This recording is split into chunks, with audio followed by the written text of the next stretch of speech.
Welcome to all, class 6. I'm Kiran ma'am, your SST teacher, and today we are going to start our history book, chapter 2nd, and that is uh, hunter food gatherers, ठीक है, से लेकर food production तक। तो ये आपका chapter का नाम है इतिहास का हमारा, आखिर खाद्य संग्रह से भोजन उत्पादन तक। ठीक है, तो इस चैप्टर में हम लोग डिटेल से है ना अर्ली मैन के बारे में बात करेंगे कि कैसे अर्ली मैन जो था पहले क्या था, वह स्किल्ड फूड गैदरर था, एंड कैसे वो धीरे धीरे वह क्या बन गया जो है क्या देखो, जो हमारा नाम है भोजन उत्पादन, कैसे वो खुद प्रोड्यूसर बन गया। ठीक है, तो ये चीज़ें हमें इस चैप्टर में डिटेल्स में हमें पढ़ना है। तो आरंभिक मानव है, we talk about the first of all आरंभिक मानव, अर्ली मैन। इसको हिंदी में हम लोग क्या कहते हैं, अर्ली मैन। अर्ली मैन जो होते हैं ना, जो पहले जो आदि मानव हुआ लाखों साल पहले जो रहते थे, उसको हम अर्ली मैन कहते थे। तो अर्ली मैन के बारे में we have already study in the first chapter. Previous chapter में हम लोगों ने बात की थी कि आदि मानव जो पहले कैसे रहते थे, कहाँ रहते थे, और हम उसके बारे में क्या क्या जान सकते हैं, और कैसे दे ग्रेजुअली उनका डेवलपमेंट टाइम पीरियड के साथ कैसे हुआ। ठीक है, मिलियंस ऑफ ईयर्स वो पहले वो कैसे रहते थे, आफ्टर दैट जो है 8,000 ईयर्स बिफोर है ना, उन्हें क्या चेंजेज आया, फिर 5,000 ईयर्स बिफोर फिर वो क्या नई चीज़ें डेवलप हुई, है ना। आफ्टर दैट ऐसे आज से 24 5 ईयर हंड्रेड्स BC में क्या हुआ। तो ये सब चैप्टर हमने प्रीवियस चैप्टर में भी हमने हम लोगों ने एक समराइज पढ़ा था, जिसको हमें आगे के एडवांस चैप्टर में भी पढ़ना है। ठीक है, तो इसमें हम स्टार्ट करेंगे प्राइमिटिव मैन के बारे में। ठीक है, कि वो लोग आखिर वे इधर उधर क्यों घूमते थे, why they were wanders here and there, what are the main reason. तो पता है कि हम लोग जानते हैं कि इस उपमहाद्वीप में 20 लाख साल पहले है ना, 20 मिलियंस ऑफ ईयर बिफोर मनुष्य यहाँ पर रहना शुरू कर दिया था। और आज हम जो है उन्हें क्या कहते हैं, आखिर खाद्य संग्राहक। ठीक है, स्किल्ड फूड गैदरर्स है ना, हंटर फूड गैदरर्स कहा जाता है इसको। हिंदी में क्या कहते हैं, आर्किटेक्ट मतलब हंटर। ठीक है, हंटर कहते हैं इसको, हंटर। और फूड गैदरर्स, जो फूड गैदरर्स होते हैं, जो इसको जो जमा करने वाले। ठीक है, तो इनको ये नाम क्यों दिया गया है, इनको ये नाम दिया गया है जैसे कि कैसे भोजन का इंतजाम करते थे। जैसे आर्किटेक्ट मतलब होता है हंटर, हंटर जो शिकार करते हैं। तो वे लोग क्या करते थे, जंगली जानवरों का शिकार करते थे। ठीक है, तो मछलियाँ जो फिश होते थे, बर्ड्स होते थे, उनको पकड़ते थे। इसके अलावा वे लोग जो है फ्लावर्स, रूट्स, सीड्स है ना, प्लांट्स, लीव्स, एग्स जो भी होता था, उनको इकट्ठा करते थे और उनको खाने के लिए। इसलिए उनको जो है आर्किटेक्ट खाद्य संग्राहक कहा जाता था। और इसके कारण वे हमेशा एक जगह से दूसरी जगह वो लोग क्या करते थे, ये लोग कम्युनिटी में घूमते रहते थे ना। और इनके घूमने के कई कारण थे, है ना। Why hunter food gatherers people wandering here and there, why they move one place to another place, तो there are some reasons about that। तो फर्स्ट ऑफ ऑल जो फर्स्ट रीजन है कि पहला कारण क्या था कि अक्सर वे एक ही जगह पे ज़्यादा दिनों तक रहते थे। तो जहाँ वो एक दिनों तक ज़्यादा एक प्लेस पे बहुत दिन तक रहते थे, तो वो क्या करते थे, आसपास के पौधे, फल, जानवर जो भी मिलता था उनको खा के समाप्त कर देते। तो जब वो ख़त्म हो जाता था, तो उसके बाद वे लोग भोजन की तलाश में है ना, फिर खाने की तलाश तो करेंगे ही, तो खाने की तलाश में वे फिर दूसरी जगह पर जाते थे। ये हो गया पहला कारण, भोजन की तलाश में। दूसरा कारण क्या था, जानवर की शिकार, जानवर की तलाश में। तो एक्चुअली वो लोग क्या करते थे, दे आर ऑल्सो हंटर, है ना, वो शिकारी, शिकार करते थे, शिकारी थे। तो शिकार करने के लिए वो लोग पीछे पीछे है ना, जानवर के पीछे पीछे जाते थे। और जानवर भी क्या करते थे, जानवर अपने चारा के लिए, ठीक है, उन्हें चारा चाहिए, तो वो चारा के लिए वो भी घूमते रहते थे। जैसे हिरन, मवेशी जो भी है ना, जो ग्रास जो खाने वाले जो ग्रास फीडर एनिमल्स हैं, वो भी घूमते रहते थे। तो ये जो शिकारी जो होते थे, इनको शिकार करने के लिए इन जानवरों के पीछे पीछे ये भी जो है वो क्या होते थे, घूमते रहते थे। ठीक है, इसीलिए जो है इनके घूमने का कारण था जानवरों के पीछे पीछे घूमना। ठीक है, उसके बाद तीसरा कारण क्या था, देखो, तीसरा कारण था पेड़ों और पौधों में फल फूल अलग मौसम आता। तीसरा, तो थर्ड जो रीजन था उनकी एक जगह से दूसरी जगह जाने का, वो था सीजनल फ्रूट्स एंड, जो मौसमी फूल, फल और फूल होता है ना, सीजनल फ्रूट्स की तलाश में। जैसे आपको पता है कि जो भी होते हैं ना फल फूल, वो सब क्या होते हैं, सीजनल होते हैं। तो एक सीजन में वो फल फल खत्म हो जाता था, तो दूसरे सीजन में वो लोग मतलब खोजने के लिए भी वो लोग घूमते रहते थे। ठीक है। फिर फोर्थ रीजन था क्या? फोर्थ रीजन था आपका पानी, water. That is very important, पानी की तलाश में, है ना। आप पता ही पानी हमारे लिए कितना महत्वपूर्ण होता है। पानी के बिना कोई जिंदा नहीं रह सकता है। नहीं, कोई भी लिविंग चाहे वो प्राणी हो, चाहे प्लांट्स हो, चाहे ठीक है animals, birds, every one needs water. ठीक है, इसीलिए आप देखोगे जहाँ भी जीवन पाया गया सबसे पहले वह लेक्स, झरना, नदियों के आसपास ही मिलता है। उसका मेन कारण था कि लोग पानी सबसे हमारी सबसे प्रायोरिटी होती है। ठीक है। तो जहाँ पे पानी कभी नहीं सूखता है ना, वहाँ पे तो झील और नदी पानी बारिश का मिल ही जाता है। इसलिए ऐसी झील और नदियों के किनारे जो बसे लोग होते थे, ठीक है, वहाँ पे सूखे मौसम उन्हें कब दिक्कत होती थी? ड्राई सीजन में। ड्राई सीजन जब गर्मी के बाद जो मौसम आता था ना, जब पानी की कमी हो जाती थी, तब जब मौसम सूख जाता, जब ड्राई सीजन हो जाता था, तो झील, झरने, नदी भी, नाले भी सूख जाते थे। तो ऐसे समय में पानी की तलाश में वो लोग जो है घूमते रहते थे। तो ये 4 कारण थे इनके घूमने का। अब देखो नेक्स्ट पॉइंट है हमारा, आरंभिक मानव के बारे में जानकारियाँ कैसे मिली, है ना, हम कैसे जानते हैं? तो इनके बारे में जो खोज करने वाले होते हैं, है ना, कौन होते हैं? दे आर आर्कियोलॉजिस्ट, है ना। आर्कियोलॉजिस्ट के बारे में हम लोगों ने, है ना, फर्स्ट चैप्टर पढ़ा भी था। जो आर्कियोलॉजिस्ट होते हैं वो क्या करते हैं? वो जो है ना, खुदाई से प्राप्त वस्तुओं का अध्ययन करते हैं, है ना। पुरातत्वविद क्या करते हैं? जो खुदाई से प्राप्त वस्तुओं का अध्ययन करते हैं। ठीक है। वस्तुओं का अध्ययन करना मतलब उसके बारे में खोज करना और पता लगाते हैं। तो अध्ययन करने वाले को कहते हैं क्या? पुरातत्वविद। इसको हिंदी में जो हम लोग कहते हैं आर्कियोलॉजिस्ट बोलते हैं, और हिंदी में क्या बोलते हैं? पुरातत्वविद कहते हैं। ठीक है। तो ये जो है, यही जो है ऐसी चीज़ें मिली है पुरातत्वविदों को, खुदाई से, जिसका निर्माण उपयोग आखिर तक खाद्य संग्रह किया करते थे। तो ये संभव है कि लोगों ने अपने काम के लिए पत्थर, लकड़ी, हड्डी के औजार बनाए होंगे, और ये पत्थर के औजार आज भी बचे हैं, क्योंकि तो नष्ट तो होते नहीं हैं पत्थर के औजार, ये सब जो भी है, ठीक है, हड्डियाँ तो ऐसे ही रहते हैं। तो आज भी बचे हुए हैं लाखों सालों के इनके इस्तेमाल किए हुए चीज़। तो इनसे पता चलता है कि ये लोग इनका इस्तेमाल करते थे। ठीक है। और इससे, इन औजारों से हमें इन आदि मानव के बारे में बहुत कुछ जानकारियाँ मिली है। तो बहुत सारे ऐसे औजार मिले हैं। ठीक है। ऐसे टूल्स मिले हैं, है ना। औजार को हम क्या कहते हैं? टूल्स। ठीक है। आप पता है टूल्स क्या होता है? टूल्स वो साधन होता है जिससे क्या होता है, कोई चीज़ हमारा काम आसान हो जाता है, होता है ना, आसान हो जाता है, आसान होता है अपना काम। तो ये लोग जो है ऐसे टूल्स का इस्तेमाल करते थे, है ना। फल फूल काटने में, हड्डियाँ और मांस काटने में, जो जानवर शिकार करते थे ना, तो हड्डी काटना हो, मांस काटना हो, या फिर पैरों की छाल, और जानवरों की जो स्किन होती है ना, बार स्किन को हर्ड उतारने के लिए भी ये लोग जो है इसका टूल्स का इस्तेमाल करते थे। और कुछ टूल्स के साथ ये लोग क्या करते थे, हड्डी या इसके, है ना, वुड्स के जो होते ना, हैंडल लगा देते थे, जिससे वो जो है ना भाले और जो एरो जैसे हथियार बना लेते थे। तो इन औजारों से वो लकड़ियाँ भी काटते थे, है ना। लकड़ियाँ काट के, लकड़ियों का इस्तेमाल वो लोग जो है जो फ्यूल्स के लिए, या फिर वो हर्ट्स बनाते थे, या फिर टूल्स बनाने के काम में भी वो लोग किया करते थे। ठीक है। तो आप देख सकते हैं कैसे ये लोग पत्थर के औजार बनाते थे। ठीक है। अब नेक्स्ट है हमारा रहने की जगह। अब साइट्स, वो कहाँ रहते थे। ठीक है। तो आप मानचित्र 2 में देखें, ये मैप है, आप यू सी दिस इंडिया का मैप आप देख सकते हो। ठीक है। यहाँ पे जितने भी आपको प्लेस दिख रहा है ना, रेड वाले ये जो ट्रायंगुलर्स जो है ना, इसमें भीमबेटका, हुशंगी, कुरनुल गुफाएं, है ना, ऐसे बहुत सारे जो जगह आपको दिख रहा है ना, पूरा पार्शनिक, नवपाषाणिक, जहाँ पे आदि मानव के रहने के प्रमाण मिले हैं। ठीक है। लिखा है ना, जो लाल त्रिकोण वाले, जो रेड ट्रायंगल वाले एरिया दिख रहा है, ये this is the red triangle, ये this one and this one, जिसमें भीमबेटका है, हुशंगी है, कुंडल गुफाएं आपको दिख रही होगी।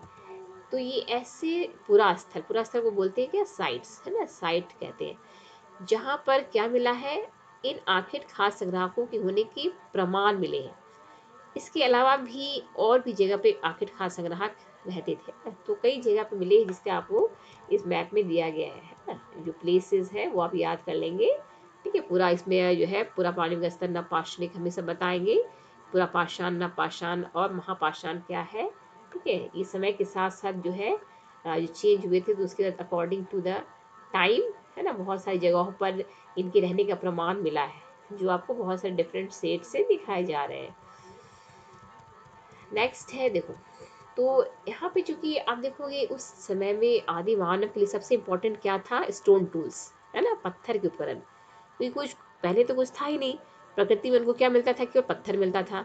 तो उस पत्थर का भी, वो पत्थर का ही इस्तेमाल वो लोग बहुत सारे कामों के लिए किया करते थे। तो इसलिए वो ऐसी जगह की तलाश करते जहाँ पे अच्छे पत्थर मिल सके, क्योंकि उन्हें पत्थर के औजार बनाना होता था। ठीक है। तो ऐसे बहुत सारे जो है ना हमें मिले हैं प्रमाण। ठीक है। अब देखोगे जो पीछे चित्र दिया हुआ है, ये आप देख सकते हैं, ये किसका चित्र है पता है? ये जो है आपके मध्य प्रदेश में भीमबेटका की गुफाएं हैं। ठीक है, क्या है? भीमबेटका की गुफाएं। ये आप कभी जाओगे तो किसी ने देखा होगा तो आप देख सकते हैं। इस भीमबेटका गुफाएं में आज से 20 लाख साल पहले, ठीक है, 20 लाख साल पहले जो प्रमाण मिला है कि यहाँ पे इस गुफा में आदि मानव रहते थे। ठीक है, ऐसे आदि मानव रहते थे, ऐसे प्रमाण मिले हैं इनके रहने के। क्योंकि अब देखो, जो गुफाओं के अंदर ये लोग रहते थे, और इन गुफाओं के अंदर देखो, आप जब जाओगे ना कभी, आप देखना, ये गुफा में लोग रहते थे, इनमें से कुछ की दीवारों पे इन्होंने चित्र बनाए हैं। और ऐसे बहुत ही सुंदर सुंदर इतने चित्र बनाए हैं मध्य प्रदेश के, है ना, गुफा में, दक्षिण उत्तर प्रदेश की गुफाओं में मिले हैं, जहाँ पे इन आदि मानव ने जंगली जानवरों को बड़ी कुशलता से बनाया है ना, इतना सुंदर सजीव चित्रण किया है ना, जिसमें बहुत सारे उन्होंने डिफरेंट रंग्स का इस्तेमाल किया है ना, जानवरों के चित्र बनाए हैं, और जो भी वह काम करते थे ना, वो सब का इस्तेमाल उन्होंने किया। तो ये पूरा स्थल और गुफाएं कंदराएं मिली है जहाँ पे लोग रहते थे। और इन गुफाओं में रहने का कारण था कि उन्हें बारिश, धूप और हवाओं से केवल राहत मिलती थी। तो ऐसी गुफाएं नर्मदा घाटी के पास मिला है। ठीक है, जो भीमबेटका की गुफाएं हैं। तो ये हो गया रहने का स्थान। अब देखो पुरा स्थल, है ना, पुरा स्थल क्या होता है? पुरा स्थल उस स्थान को कहते हैं जहाँ औजार, बर्तन और इमारत जैसी वस्तुओं के अवशेष मिले हैं, और ऐसी वस्तु का निर्माण अपने काम के उन्होंने किया और बाद में वे लोग वही छोड़कर चले गए। तो ऐसे बहुत तरह की पुरास्थल मिले हैं भारत में पुरातत्वविदों को, है ना। ये पुरास्थल में जमीन के ऊपर मिला है, अंदर मिला है, कभी कभी समुद्र के अंदर मिला है, नदी के तल पर भी ऐसे पुरास्थल पाए गए हैं जहाँ पर आदि मानव के रहने का प्रमाण मिला है। ठीक है, आदि मानव के रहने का प्रमाण के लोग यहाँ रहते थे, है ना। वैसी बहुत सारी वस्तुएं मिली है यहाँ से खुदाई में। ठीक है, तो ये है पूरा स्थल। नेक्स्ट है हमारा आग की खोज। अब है क्या? The discovery of fire, that is very important. आग, फायर, फायर की खोज कैसे हुई? तो अब देखो मानचित्र 2 में कह रहा है कुरनुल की गुफाएं देखो, है ना, क्या देखो, कुरनुल। अब देखो कुरनुल की गुफाएं कहाँ है? सी, वेर इज कुरनुल गुफा? दिस इज द कुरनुल गुफा, दिख रहा है, ये है कुरनुल की गुफाएं। तो ये कुरनुल की गुफा में क्या मिला है? देखो, तो ये कुरनुल की गुफाओं में आप देखो जो है बहुत सारे पुरातत्वविदों को जो मिले हैं, पता है क्या मिला है? यहाँ राख के अवशेष मिले हैं, राख, ऐश। राख जानते हैं ना, ऐश क्या होता है? राख, जब कोई चीज हम जलाते हैं तो जलने के बाद जो अवशेष बचता है, दैट इज अ राख। तो यहाँ पे गुफाओं में बहुत राख मिले हैं। इसका मतलब है क्या? कि ये प्राइमिटिव मैन आग जलाना सीख गए थे। ठीक है, और इस आग का इस्तेमाल उन्होंने कई कार्यों के लिए किया था, होता करते होंगे, जैसे लाइट के लिए, मांस भूनने के लिए, खतरनाक जानवरों को दूर भगाने के लिए। ठीक है, तो आग का इस्तेमाल बहुत सारे जो है इनको बहुत ही ज़्यादा कहते हैं कि आदि मानव के जीवन में एक बहुत ही क्रांतिकारी परिवर्तन लाया, है ना। उनका जीवन एक स्टेप आगे बढ़ा। जब वो आग के बारे में नहीं जानते थे तो क्या, वो सब कुछ कच्चा खाते थे, है ना, कच्चा कच्चा जानवरों की तरह खा जाते थे। बट जब वो आग सीख गए, है ना, आग जलाना सीख गए, तब वो क्या करने लगे, किसी चीज़ को पका के खाने लगे। ठीक है, जैसे जानवर को भी उन्होंने क्या करना शुरू किया, मांस को पकाना शुरू किया। ठीक है, और वो मांस पका के खाने लगे। तो ये इससे फायदा हुआ। और रात जब हो जाती थी तो मसाल आग जला लेते थे। ठीक है, और जानवरों को, जो डेंजरस जानवर होते थे जंगलों में, उससे वो आग से दूर भगाते थे। तो ये आग का इस्तेमाल जो है करने लगे। अब देखो, हम जिस काल के बारे में पढ़ रहे हैं, ठीक है, तो पुरातत्वविदों ने उनके बड़े बड़े नाम रखे। अब जो कुछ जो पीरियड्स हैं आदि मानव की, क्योंकि वो लोग जब वो रहते थे ना अर्ली स्टेज में जो आदि मानव रहते थे, उस स्टेज को पुरातत्वविदों ने क्या कहा? उसको कहा स्टोन एज। क्या कहा? स्टोन एज, जिसको हिंदी में कहते हैं पाषाण काल। पाषाण मतलब पत्थर। तो ये पाषाण काल क्यों कहा? क्योंकि आदि मानव किसका इस्तेमाल करते थे? स्टोन का, पत्थर का ही। वो हर चीज़ के यूज में पत्थर का इस्तेमाल करते थे, इसीलिए जो है इनको पाषाण काल कहा गया। ठीक है, तो इस पाषाण काल को उन्होंने 3 काल में बाँटा। ठीक है, पत्थर के उपकरण के आधार पे, जो पत्थर के औजार बने ना, स्टोन टूल्स, तो स्टोन टूल्स के आधार पे उन्होंने उसको 3 स्टेज में बाँटा। ठीक है, पहला है प्रियोलिथिक एज, दूसरा मेसोलिथिक एज, एंड थर्ड है नियोलिथिक एज। ठीक है, पैलियोलिथिक पुराना, मेसोलिथिक मध्य पाषाण काल, और नियोलिथिक हो गया नव पाषाण काल। तो इसमें दिया भी है, देखो यहाँ पे 2 शब्द से बना है, पुरा यानी प्राचीन और पाषाण यानी पत्थर। इसका मतलब समझाया भी है, पुरा पाषाण मतलब पुरानी, पाषाण यानी पत्थर से बना। तो ये नाम जो है पूरा स्थल से प्राप्त पत्थर के औजारों के महत्व को बताता है। तो जो पूरा पाषाण काल है, पूरा पाषाण को इंग्लिश में कहते हैं पैलियोलिथिक एज, और ये कब से कब तक रहा? तो आज से 20 लाख साल पहले से लेकर 12,000 साल पहले तक। ठीक है, इस काल को भी 3 भाग बांटा गया है। पहला है पैलियो, मेसोलिथिक एंड नियोलिथिक। और पता है कि इसी मानव इतिहास की लगभग 99% जो कहानी है, आप इसी काल के दौरान घटित हुई। कैसे मनुष्य ने डेवलप किया, अपने आप को विकास किया, इसको इसी 3 स्टेज में बांटा गया है ना, आरंभिक काल में, मध्यकाल में और उत्तर पाषाण काल में। तो जिस काल में हमें बहुत तरह के चेंज मिले है ना, इन्वायरमेंटल चेंज होते रहते थे, ठीक है, उसे मेसोलिथिक यानी मध्य पाषाण कहा गया। और इसका जो पूरा पाषाण का कितना हो गया? 20 लाख से 12,000 साल।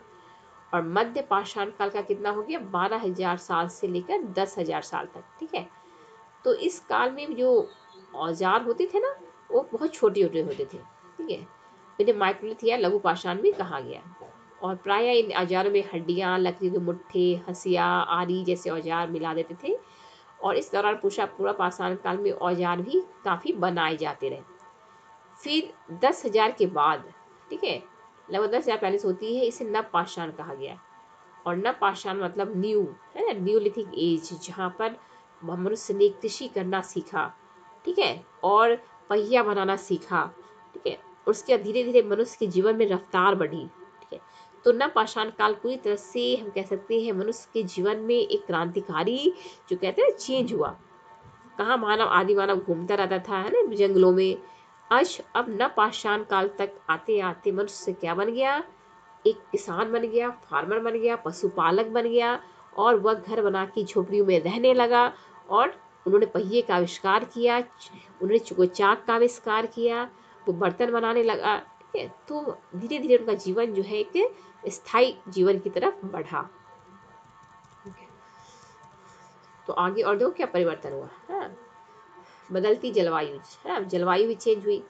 आप देखो यहाँ पे जो जलवायु है ना, हमारी जलवायु बहुत सारी, आप देखोगे, आप पढ़ेंगे आगे हम लोग, जो क्लाइमेट काफ़ी चेंज हुआ। और जैसे जैसे क्लाइमेट चेंज हुआ, वैसे हिसाब से भी मनुष्य के जीवन में भी परिवर्तन आए। तो लगभग 12,000 साल पहले क्या हुआ था कि दुनिया की जलवायु में बड़े चेंज आए और गर्मी बढ़ने लगी। ठीक है, तो गर्मी बढ़ने से क्या हुआ कि कई क्षेत्रों में घास वाले मैदान बनने लगे।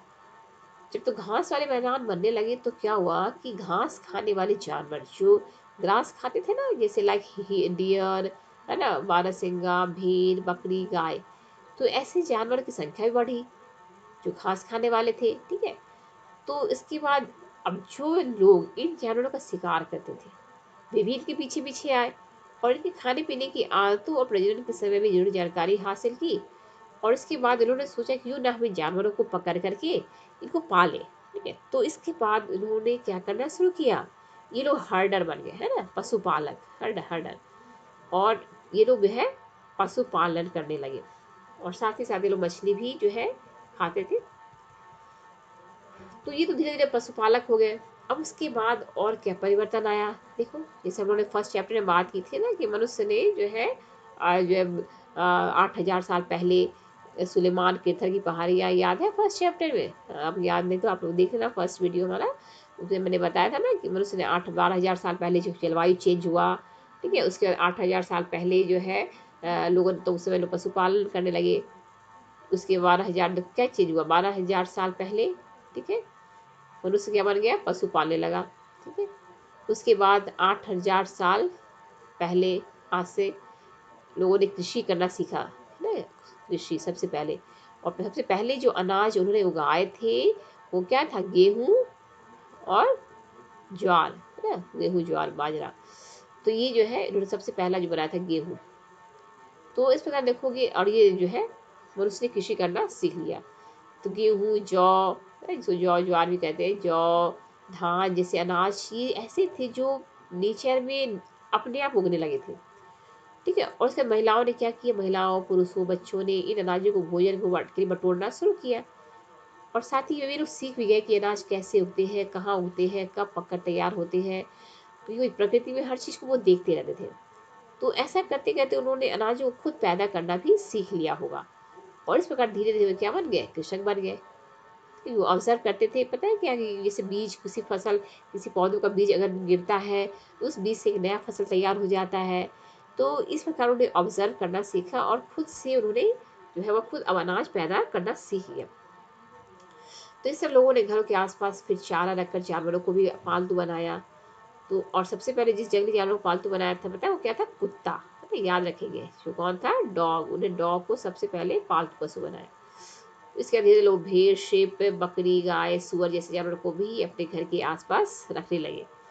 तो ऐसे जानवर अक्सर झुंड में रहते और ज़्यादातर वो घास खाते थे। तो इससे क्या होता है, अक्सर ये लोग जंगली जानवरों की आगे सुरक्षा भी करते थे, धीरे-धीरे पशुपालक भी बन गए। ये जानवर उनकी आदि मानव की रक्षा भी करते थे। और आप देख सकते हैं कि धीरे-धीरे मनुष्य ने पौधे लगाना शुरू किया, जानवरों की देखभाल करने की शुरू शुरू किया। तो ये जो नई चीज़ अब शुरू हुई क्या? सेटलमेंट्स, बसने की प्रक्रिया। अब मनुष्य क्या करने लगा? बसने लगा, एक जगह बसने लगा, स्थायी रूप से। पहले हम लोगों ने क्या पढ़ा था? मनुष्य घूमता रहता था, अब मनुष्य का जीवन क्या हो गया? स्थायी हो गया, एक जगह निश्चित हो गया। ये कुछ अब देखो इसके बारे में है जहन में, आप इसको पढ़ लेना कि कैसे जो है ये लोग क्या करते थे, बड़े-बड़े अनाज पैदा करते थे, है ना? संभाल करते थे। और अक्सर वो लोग देखो, इन लोगों ने क्या किया, प्रकृति में हर चीज़ को ऑब्ज़र्व करना सीखा, ठीक है? कि कैसे हमें किस जानवरों को पालना है।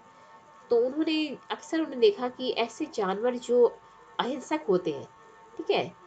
तो उनको उन जानवरों को उन्होंने पालना शुरू किया और धीरे-धीरे जो है ऐसे कई ऐसे पौधों को उन्होंने जो उनको लगा कि जंगली जानवरों से, पौधों से अलग है। तो उन्होंने प्रकृति में हर चीज़ को ऑब्ज़र्व किया, ठीक है? और उन्होंने देखा कि जंगली जानवरों की तुलना में जो पालतू जानवर होते हैं, उनके दाँत और सींग छोटे होते हैं। जबकि जंगली जानवर जो होते हैं वो उनके क्या दाँत बड़े होते हैं, सींग बड़े होते हैं, वो खतरनाक होते हैं। जबकि जो पालतू जानवर होते हैं उनके दाँत छोटे होते हैं, सींग छोटे होते हैं, तो उससे उनको खतरा नहीं है। ठीक है? तो ऐसे छोटे-छोटे जानवरों ने पालना शुरू किया और धीरे-धीरे जो है बसने की प्रक्रिया दूरी पूरी दुनिया में चलती रही और ये करीब 12,000 साल पहले शुरू हुई थी और वास्तव में आज हम जो भोजन करते हैं वो इसी बसने की प्रक्रिया की वजह से हुआ। और कृषि के लिए जो अपनाई गई जो सबसे प्राचीन फसल में गेहूँ तथा जौ आते हैं। आप याद रखेंगे सबसे पुराना फसल कौन है? गेहूँ तथा जौ। इस तरह सबसे पालतू रहे जानवरों में सबसे पहले कुत्ते के बाद भेड़-बकरी आते हैं। तो ये आपको याद रखना पड़ेगा, सबसे पहला जो है हमारा फसल है गेहूँ और जौ, ठीक है? अब नेक्स्ट देखें एक नवीन जीवन शैली। अब उसके बाद क्या हुआ कि मनुष्य का जीवन अब देखो क्या हुआ, अब एक बिल्कुल नई स्टाइल की लाइफ स्टाइल जो शुरू हुई।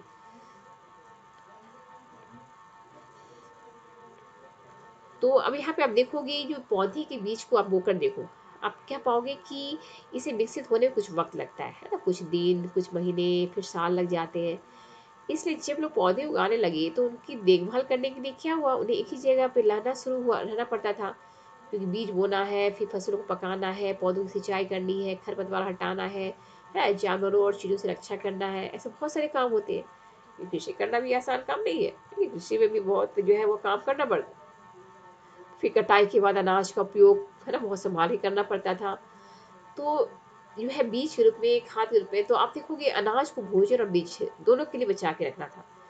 भोजन के लिए खाना भी था उनको और बाद में उनको बीजों को भी संभाल के रखना था कि बाद में फिर से जो है खेती की जा सके। इसीलिए लोगों ने क्या सोचा कि हमें इसको भंडार करके भी रखना है ना? जमा करना है।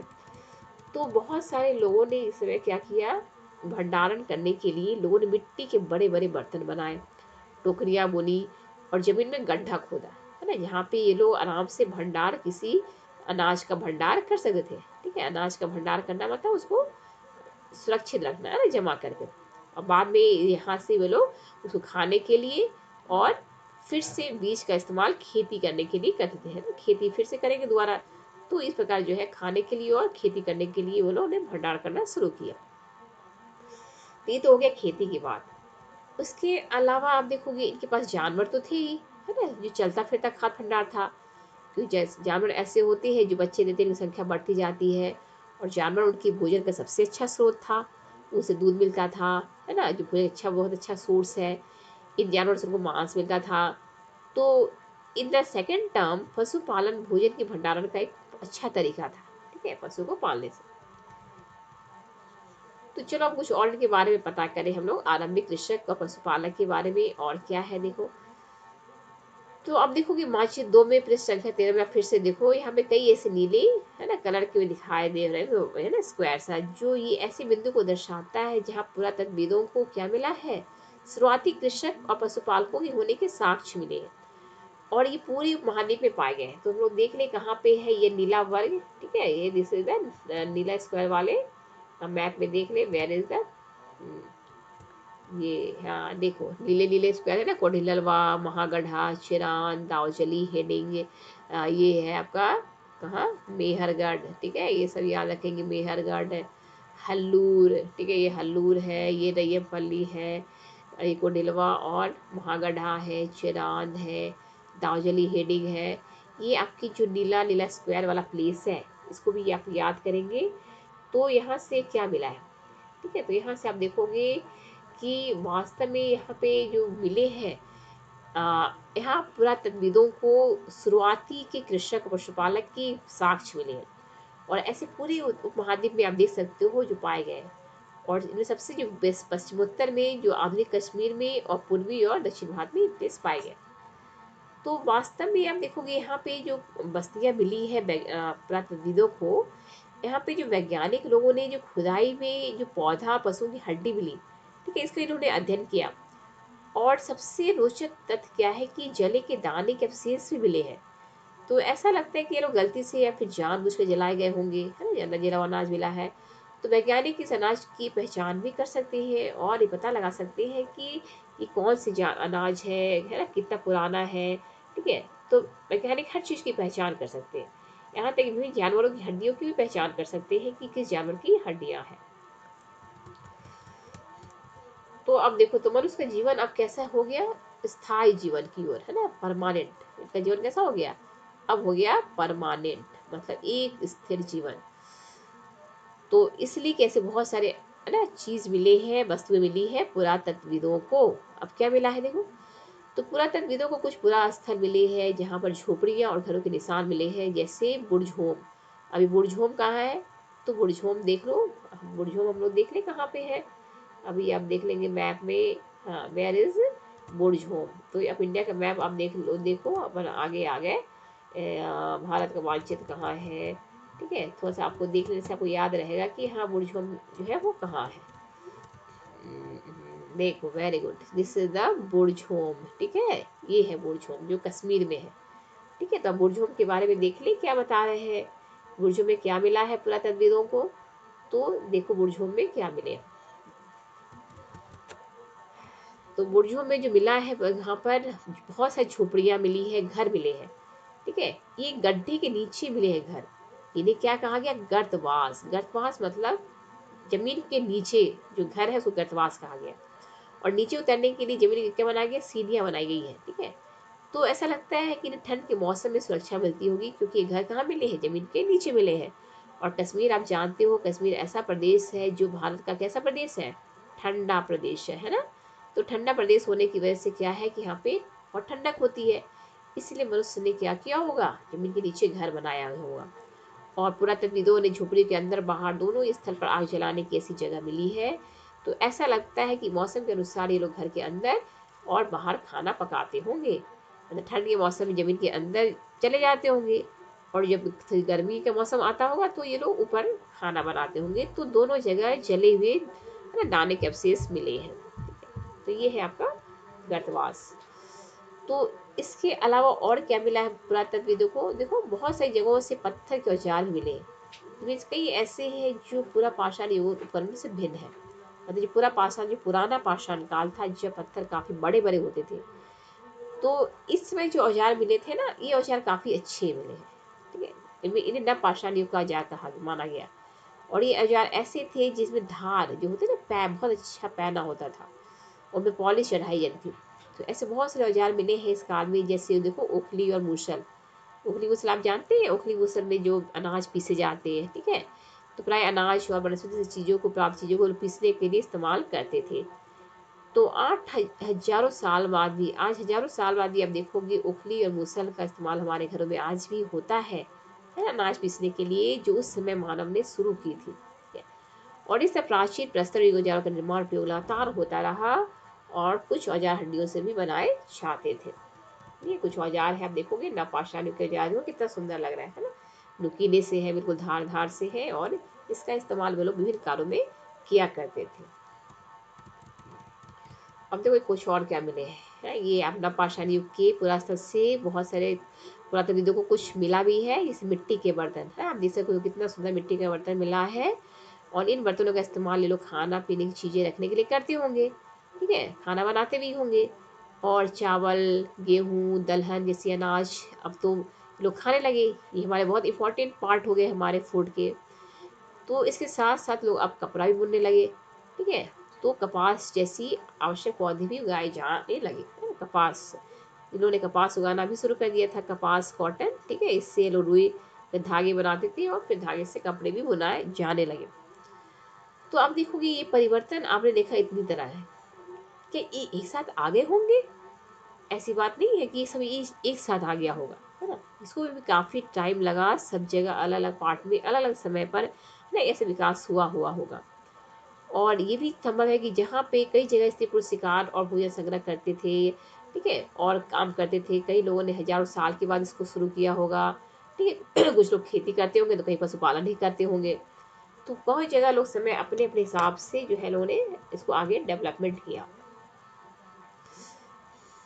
ठीक है, अब सबसे बड़ा लास्ट में एक और पॉइंट है, मेहरगढ़ के बारे में दिया है। ठीक है, जो उस समय पुरातत्वविदों को मिला है कुछ प्रमाण मेहरगढ़ का चित्र। अब मेहरगढ़ देख लो, फिर से हम लोग देखते हैं, माँ ढूंढते मेहरगढ़। मेहरगढ़ कहाँ है, देखो। अब पे मैप देखने चलते हैं अपन, इंडिया का मैप, वेयर इज मैप। इसके बाद आएगा हमारा, तो मैप में हम लोग देख ले मेहरगढ़ कहाँ है। हाँ, सी है, दिस इज द मेहरगढ़, ये दिख रहा है आपको। ये अफगानिस्तान में बोलन पहाड़ी, ये पाकिस्तान है आपका इधर, ये भारत है, पाकिस्तान अफगानिस्तान है कि आप लगा हुआ है मेहरगढ़। ठीक है, पाकिस्तान अफगानिस्तान में। तो यहाँ मेहरगढ़ से क्या मिला है पुरातत्वविदों को। तो मेहरगढ़ में जो पुरातत्वविदों को जो मिले हैं, वो हम देख लें। ठीक है, तो यहाँ यह ईरान जाने वाले सबसे महत्वपूर्ण दर्रा बोलन दर्रे के पास एक हरा भरा समतल स्थान है। ठीक है, तो मेहरगढ़ वह स्थान है जहाँ के स्त्री पुरुषों ने इस इलाके में सबसे पहले जौ, गेहूं उगाना, भेड़ पालन करना सीखा था, है ना, याद रखेंगे आप। और यहाँ पे पुरातत्व विभिन्न प्रकार के जानवरों की हड्डियां मिली। इनमें से हिरन तथा सुअर जैसे जंगली जानवरों तथा भेड़ बकरियों की हड्डियां भी मिली है। दोनों तरह की हड्डियां मिली हैं। ठीक है, तो मेहरगढ़ में इसके अलावा चौकोर तथा आयताकार घरों के अवशेष भी मिले हैं। ठीक है, और आप देखोगे ये जो घर दिख रहा है आपको, ये घर में आप देख सकते हैं कि ये आयताकार घर दिख रहा है ना। इसमें आप देखो 4 कमरे हैं, 4 से ज़्यादा भी कमरे वाले मिले हैं। तो हो सकता है कुछ कमरों में अलग अलग कमरे हैं, जो भंडारण है, कहीं बाथरूम है ना, कहीं सोने का है। तो इस प्रकार अलग कमरों का इस्तेमाल अलग अलग कामों के लिए होता होगा, है, आप देख सकते हैं। और आप देखोगे इसमें सबसे इम्पोर्टेंट चीज़ क्या है कि मेहरगढ़ में जो मिला है घरों में ही, तो मृत्यु के बाद सामान्यतः मृतक के सगे संबंधी उसके प्रति सम्मान जताते हैं, और ऐसा भी लोग मानते थे कि इंसान मरने के बाद ही जीवन होता है। हाँ, इसीलिए कब्रों में मृतकों के साथ साथ उन्होंने कुछ सम्मान भी रखे जाते थे। तो मेहरगढ़ में देखो ऐसा जो मिले हैं ना, क्या मिला है कि यहाँ ऐसे कई कब्रें मिली हैं, और एक कब्र में एक मृतक के साथ एक बकरी को भी दफनाया गया है। तो संभवतः इस परलोक में मृतक को खाने के लिए ऐसा रखा गया होगा। ठीक है, तो ऐसा प्रमाण मिला है। मेहरगढ़ में घर मिले हैं जहाँ पर घर में कब्र का भी जो है वह चित्र मिला है ना, बकरी जो रखी गई है।